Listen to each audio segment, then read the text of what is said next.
If you follow the channel, you will know that back at the end of September, early October, I did a trip across Europe to visit the prisoner of war camp where my father was held during World War II.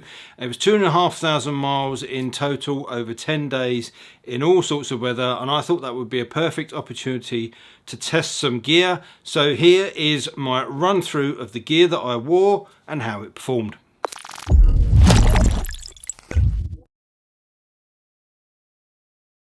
Just very quickly before we get into the video, because I'm covering quite a few bits and pieces, although I'm looking at them quite briefly, it does mean that the video is quite long. So I have put chapter markers down the bottom here, so if you want to skip to any particular part, you can find that easily by doing so with those. Now, admittedly, some of the things on the trip I had already been wearing and I have already actually reviewed, but I thought I might as well go through everything, some of it more briefly than others, just because I think the trip that I did was a perfect test. I had temperatures as low as 5 degrees C, possibly a little bit lower than that. I had tons and tons of rain, and I actually had some sunshine and temperatures up into the low to mid 20s as well. So it makes sense to start with the base layer, and for the majority of the trip I was wearing the Knox Max dual layer active top and the Morgan unisex dual active base layer bottoms. So these are made from a melange fabric which features Knox Hydrocool and Silver Plus technology. Basically that means that these are very good at wicking, they're very fast drying, and there's an antibacterial element to that which stops them from getting stinky. I have to admit, these are my go-to base layers all year round. They are incredibly soft, they're really comfortable, very stretchy. You don't have to wear them super tight, so they're not restrictive at all. I was wearing it for 2 or 3 days on a trot, and then you can very easily rinse it out in a sink. It dries very quickly overnight, and then bung it back on the next morning. These are a fabulous base layer, and they are one of the best buys that I've made in terms of bike kit. Over the top of that base layer I wore this, the Action Pro shirt, again from Knox. This is relatively new in the lineup because this one features their new Microlock compact armour.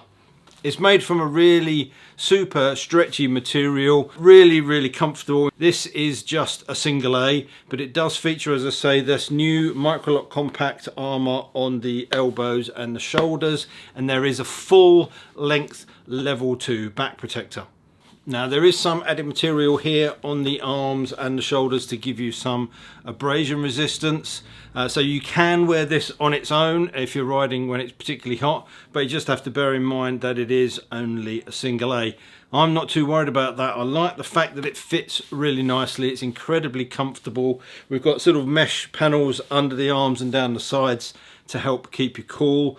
But I'm always going to wear another layer over the top of this, which is going to be giving me that extra abrasion resistance. So I've got no problems at all that this is a single A. The armour stays exactly where it needs to be because it fits closer to your body.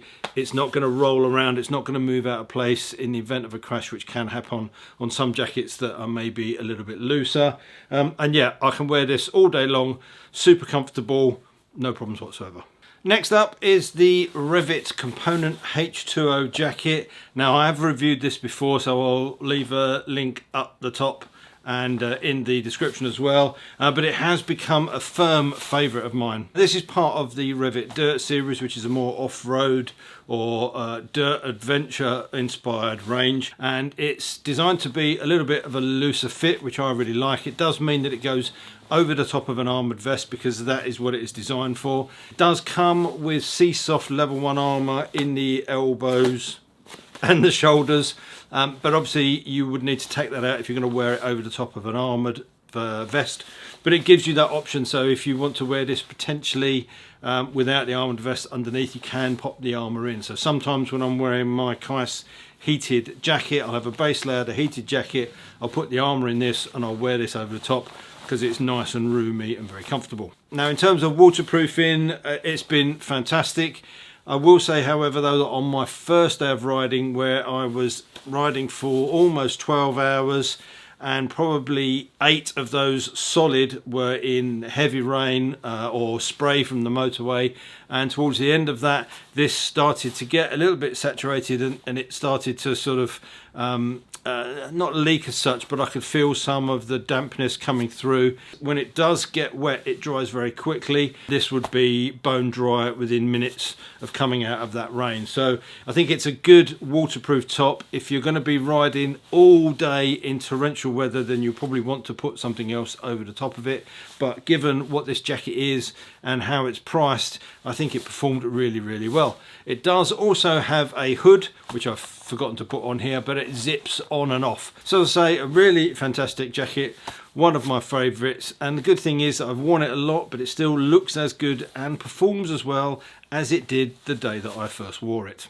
When things got chilly, I turned to this, the Halvarssons Alfta Mid layer, to go over the top of that armoured shirt and underneath the Component H2O jacket. This is a lightweight quilted jacket with a wadding liner inside, but the extra trick that this has up its sleeves is it is made from a wind resistant material too. So you've got the benefit of having that kind of downy, although it's not down, it's a man-made material that goes inside this, but you've got that kind of extra layer to trap air. Again, really nice and flexible and comfortable, not restrictive at all, but that combined with the wind resistance means that this is really warm. And as I say, I had a couple of trips where the temperatures got to about 5 degrees, so I had the base layer on, the armoured shirt, this, and that Rev'it H2O component jacket, and I was lovely and toasty warm. And because it is so light, it packs down into a very small size. So a really, really good piece of kit, this, that I highly recommend. On my lower half, to complement the jacket, I also wore the Rev'it Component H2O riding pants, and these are made from the same materials as the jacket. The addition to these is that you have a leather panel on the inside of the leg. These trousers do come with a removable thermal liner. It doesn't go all the way down the legs, it sort of covers, they're kind of like a long pair of shorts that go inside, so that it doesn't interfere with anything around the knee or the top of your boots if you're wearing high boots. But it's a nice lightweight thermal lining, but it does make a difference when you're riding. Now again, because they come from the Dirt series, which is more off-road focused, they're quite roomy in the knee because they are designed to be worn over either knee armour and or a knee brace. Now they do come with C-Soft level 1 armour in the knees, but you can wear them over the top of something else. So for example, I've got a pair of the Rev'it Scram knee pads,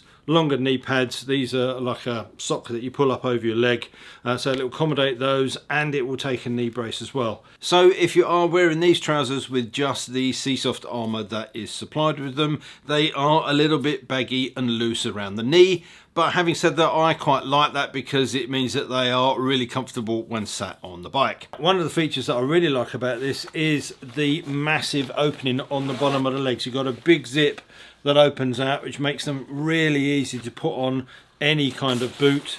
And you've also got a gaiter inside, which again keeps the mud and water and drafts out, and again very easy to stretch that around your boot. You've got a cinch fitting on the waist, so you can get that just where you want it, which is really good. On the leg, you've got a big cargo pocket on the side, and much like the sleeves of the jacket, you've got a huge, great big vent there as well.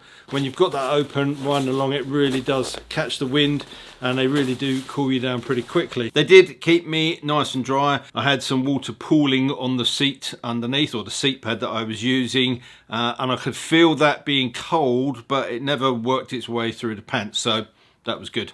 Okay, so now we're heading down to boots, and this is where I made a little bit of a mistake, because going on a long trip like this, I didn't really want to wear a brand new pair of boots, because I thought if these turn out to be uncomfortable, I'm kind of stuck. So I went with my good old well-loved TCX Drifters, because I know they're comfortable, I know they're protective.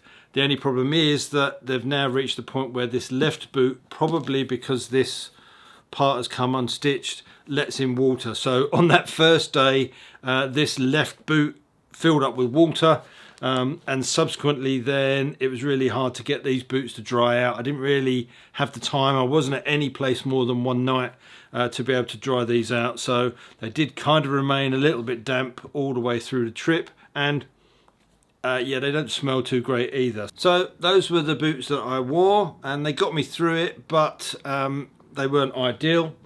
But I have now been trying another pair of TCX boots, which are these, which are the Infinity 3 gore-tex boots. Kind of a cross between an adventure boot and a touring boot. The gore-tex membrane should mean they've got guaranteed waterproofness. This kind of lacing system makes them very easy to put on and adjust, and you've got that very micro kind of adjustability to that. They are a beefy, strong boot, although physically when you pick them up they are lighter than my old drifters, but because they are beefy and strong, there's also a drawback to that, is that they take a little bit more breaking in, which is something I haven't yet done. So I'll bring you a review of these Infinity 3 GTXs once I've been wearing them for a bit longer, and I can give you a really honest appraisal. I took 2 pairs of gloves with me as well because I wasn't quite sure what the weather was going to be. So I took my Rev'it Mangrove gloves, which are again a really well loved lightweight mesh summer glove for the days when potentially it could be warm, and I did actually get to wear them for at least one whole day towards the end of the trip. So those were my backup gloves, but the main gloves that I wore were the Halvarssons Ljusdal, which I think is how you pronounce that. Now these are the closest in the range to the old advanced gloves, and now I had those advanced gloves for years, loved them, probably the favourite gloves or my most favourite gloves that I've ever had, and I've just literally worn through the lining on the inside. I've worn them so much. They've stopped making those. These were the closest to that in the range that I could try, so I thought I'd give these a go. I had been wearing them for a bit before I went out there, but these were going to be my main gloves because, again, not too thick. They've got a 60-gram lining in them, so there's a little bit of insulation, but you've got a really nice feel, very tactile. You've got a floating knuckle panel on the back with hard armour in it. You've got hard armour on the fingers. Again, there's this boa style kind of adjustment on the wrist, which I really like, and these also have like a little button on the index fingers, which is touchscreen sensitive. As I said, really comfortable, good feel on the controls, a really nice fit, but there was a problem with them, and for me that problem was the waterproofing. I have worn them in the rain before and I thought they performed particularly well, but I hadn't worn them in rain that went on for hours and hours, and I did discover that after about an hour and a half the membrane in these gloves did give up and let the water into a point. On day one, when I was stopping for fuel, I was getting the plastic gloves that they have at the petrol stations and putting those on underneath these just to keep my hands dry, because these got completely saturated. Now I will be fair, because I've spoken to Halvarssons about this, and obviously it was explained to me that the membrane in these gloves, as with any other membrane, the way it works is that it's perforated, but the perforations are too small for water droplets to get through. I had a combination of heavy rain and I was using my heated grips. Now I've been told that wearing these gloves, or I presume any of these type of gloves, on grips that are hot, what that eventually does is turn that water that's in the glove into vapor, and it works its way through the palm. Now I don't know if that is 100% true. I can see the logic in that, and I'm going to investigate that more, and I'm sure I'll have people in the comments section giving me information around that. But yeah, they did get wet to the point where on one day I did actually consider going to a shop to get a new pair of dry gloves. Potentially a good glove, but my only caveat to that is if you're going to be riding all day in the rain, unless these are a faulty pair and I was unlucky, you will need to look at either an alternative pair of gloves or potentially having some of those lightweight waterproof covers that you pull over the top of these to keep the worst of the rain out. I have to be honest, they didn't work for me on this trip, but outside of that, super comfortable glove, nice features, it's your call. To wrap this video up, I will take a brief look at the helmet I wore, and it will be brief because I have already reviewed this Arai Quantic helmet, but I thought I'd just give you a couple of words on it and how it performed during that trip. I have to say, this is probably one of the most comfortable helmets that I have ever worn. It is touted as a touring or sports touring helmet by Arai, and I have to agree with them. It was fantastic on this trip. It's quiet, it's got good vision, the ventilation is excellent. As you can see in the review that I made, it's been a fantastic helmet for my trip, and I really did enjoy wearing it. Now, I know there are people out there that don't like Arai helmets because they don't have a drop-down internal sun visor. There's nothing in the range that does. It's likely that there's nothing in the range going forward that ever will. I was using this Pro Shade system, so this is kind of comes as a complete unit. You have the visor with this extra shade that sits on the top, and then when you need the sun protection, you just pop it down. Obviously, the drawback to this is sometimes it's nice when you're riding through town or when it's hot to put the visor up, the main visor, and have the sunshade down. And so if you do that a lot, obviously this helmet is not going to work for you. If you're riding in rain and then the sun comes out and you put that down, you tend to get water droplets on the outside and the inside of this, so you really have to stop and clean that off before you continue, otherwise it kind of hinders your vision.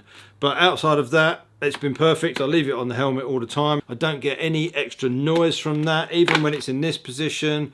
And as well, riding through town, if you've got the visor up and the secondary visor up, I don't get any drag, I don't get any noise, any extra noise out of that. I think it's a really good system. It's not going to suit everybody, but it works for me. And finally, I'll also talk about the Packtalk Edge briefly because I used that on this trip, and this was the first time I'd kind of really used this in anger, and I have to say I was really impressed. To start with, it's really easy to fit on the helmet.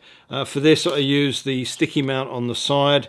That kind of magnetic attachment that you've got is fantastic, and obviously it's locked on there. You need to unlock it to take it off, but you can just snap it into place to put it there. That works really well. The only downside to that is it's not maybe as low profile as it could be on that mount, and it sticks out a little bit further. One of the most impressive things I found on this was the battery life. It is only a small unit, but I had this on all day, even on the days where I was listening to music, where I was on the motorway and getting bored and I was listening to music and podcasts. The battery would still be at least 50% full at the end of the day, and if I was just using it for navigation instructions and not listening to music, I could probably get away with 2 or 3 days without having to charge it up, and that's pretty good compared to some of the others that I've tried. The JBL speakers that come as standard with this offer a really good sound, nice and rich, but the thing I also like about Cardo is that they connect those speakers using a standard 3.5mm jack. They don't use some kind of other proprietary connection, and that does mean that if I want to wear my wired Ultimate Hearing Protection sound ears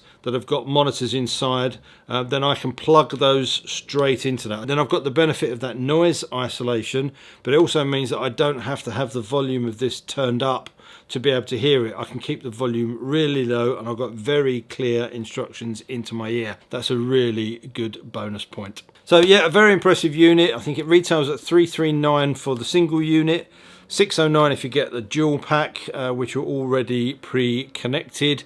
But I have to say, it is very impressive, and it is probably the best comms unit that I've tried. Really impressed with this. If you have got any questions about any of this gear, let me know in the comment section down below. I'll also put in there links to any of the videos of stuff that I've already previously reviewed, and I'll also add links to this particular gear if you want to go away and take a closer look at it. Now, that's also a good time for me to tell you that my good friends over at Bike Stop have given me my own discount code.